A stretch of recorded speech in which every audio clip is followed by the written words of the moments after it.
conversa agora, a gente recebe o professor Bernardo Val, mestre em Relações Internacionais e professor da FMU e da Fundação Escola de Sociologia e Política de São Paulo. Boa tarde, professor. Olá, Elaine, boa tarde.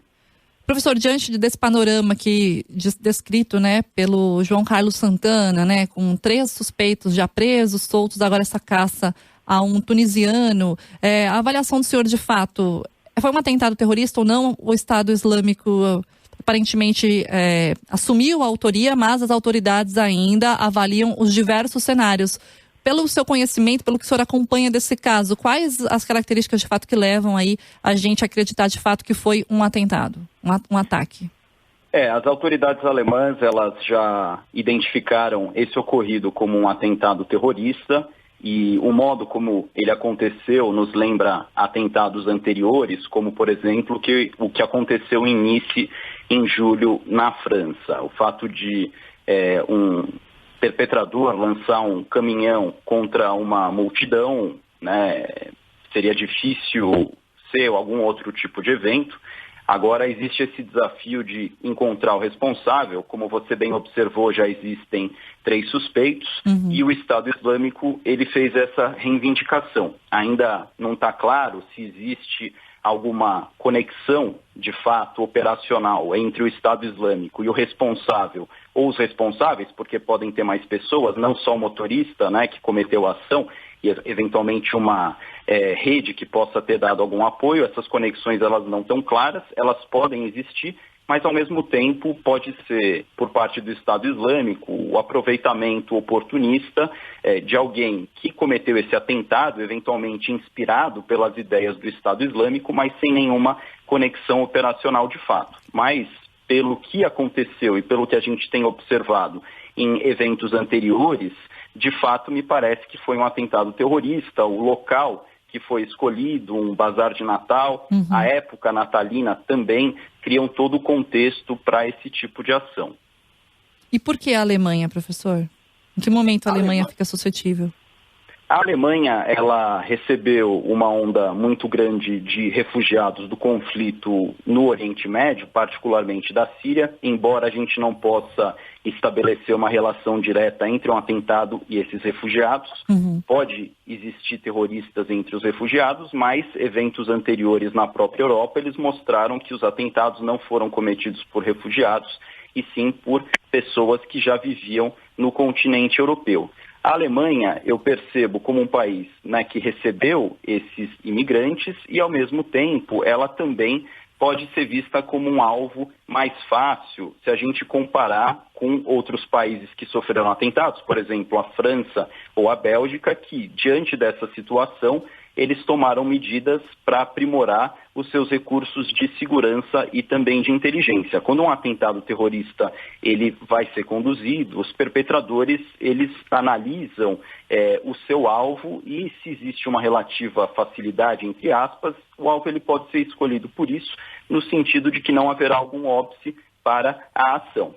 Além disso, desse aspecto da facilidade, a Alemanha ela é vista como parte da Europa e também vista como parte do mundo ocidental. Embora ela possa não estar diretamente ligada ao combate que alguns países, como por exemplo Estados Unidos e França, estão conduzindo contra o Estado Islâmico, tanto na Síria quanto no Iraque, ela faz parte, né, desse conjunto de países ocidentais, eventualmente pode dar algum apoio logístico, entre outras coisas, para países como Estados Unidos e França. Logo, ela se torna um alvo em potencial. E o próprio Estado Islâmico também, como ele vem perdendo posições no Oriente Médio, o Ocidente como um todo, como um conjunto, pode passar a ser seu alvo. E daí o Ocidente sem distinções entre países. E a Alemanha seria parte desse mundo ocidental. E o atentado de segunda-feira não tem como não relacionar aquela tragédia também em Nice, em julho, né, quando foi reivindicado também pelo Estado Islâmico ali na cidade francesa, quando um caminhão também matou, saiu invadindo ali 86 pessoas, morreram ali naquela multidão que celebrava o Dia da Bastilha, feriado nacional. E aí, portanto, a todo momento são estudadas as características também desses 2 ataques, né, professor?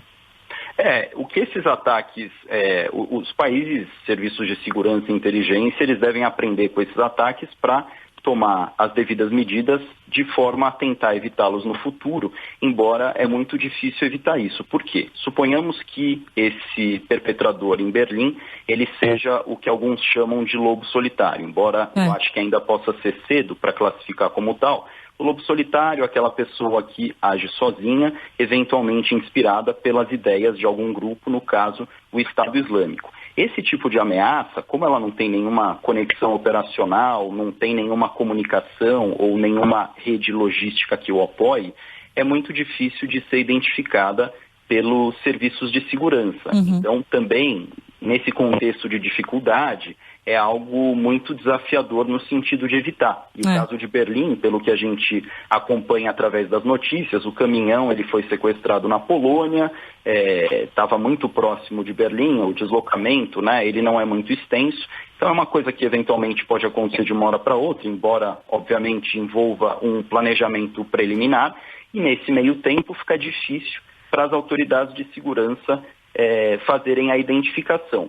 Só que, simultaneamente, considerando que a Europa como um todo ela tem sido alvo de atentados, espera-se que os serviços de segurança e inteligência eles tomem medidas. E me parece que a Alemanha, nesse sentido, ela não fez a lição de casa, mesmo porque, embora o atentado ele tenha acontecido há poucos dias, ainda a Alemanha não chegou a nenhuma informação de fato sobre quem o cometeu. Então, a Alemanha, que é um país conhecido pela sua seriedade e eficiência, ela está demonstrando aí um certo gap, né, uma falha aí na sua segurança no sentido de identificar, né, o responsável e o que eventualmente também pode causar uma insegurança na população como um todo. Professor, só mais um questionamento aqui para a gente encerrar. O jornal New York Times traz hoje no editorial, né, o grande desafio aí, o momento delicado que a Angela Merkel, a chanceler, vive neste momento. Qual a avaliação do senhor agora, os caminhos aí que Merkel terá de enfrentar em meio a esse ataque e como virar o jogo nesse atual momento, professor? Existe aquela máxima de que situações de crise elas também podem ser momentos de oportunidade. No caso da chanceler Merkel, há pouco tempo ela falou sobre a proibição do uso do véu islâmico na Alemanha, o que pode ser algo problemático, né? Pode gerar aí desafios no sentido de mexer com a população islâmica, no sentido de tocar em valores que são importantes para eles. Mas é claro que esse episódio sozinho ele não vai explicar esse atentado. Ao mesmo tempo, quando daquela série de ondas migratórias do Oriente Médio para a Europa ela tinha esse problema de receber os imigrantes e o problema ele foi resolvido à época fazendo esse recebimento, inclusive a própria Alemanha foi um país que se destacou. Eu pensava naquele momento que um problema político estaria sendo resolvido, mas ao mesmo tempo poderia se estar criando um problema de segurança no futuro que talvez, não vou afirmar ainda com 100% de certeza, seja o que nós observamos essa semana em Berlim. Aí tem a reeleição dela também, né? A reeleição dela. A gente sabe que uma organização terrorista, um dos seus objetivos é influenciar acontecimentos políticos. Isso já aconteceu, só para dar um exemplo, na Espanha, em 2003, quando a Espanha apoiou a invasão norte-americana ao Iraque. Alguns anos depois, a eleição na Espanha ela foi influenciada pelos ataques em Madrid. Havia um candidato que era o favorito, depois desses ataques, que foram a responsabilidade de um grupo ligado à Al-Qaeda, isso influenciou o processo e um outro candidato foi eleito. Eventualmente, se a Merkel não tomar as devidas medidas de segurança e políticas, ela pode aí ter o seu futuro político prejudicado. Muito bem, professor. Quero agradecer aqui a sua participação, sua análise sobre o ataque em Berlim na última segunda-feira que deixou 12 mortos. Quero agradecer aqui a participação do professor Bernardo Val, ele que é mestre em Relações Internacionais, professor da FMU e também da Fundação Escola de Sociologia e Política de São Paulo. Até a próxima oportunidade, professor. Até a próxima, Elaine. Obrigado.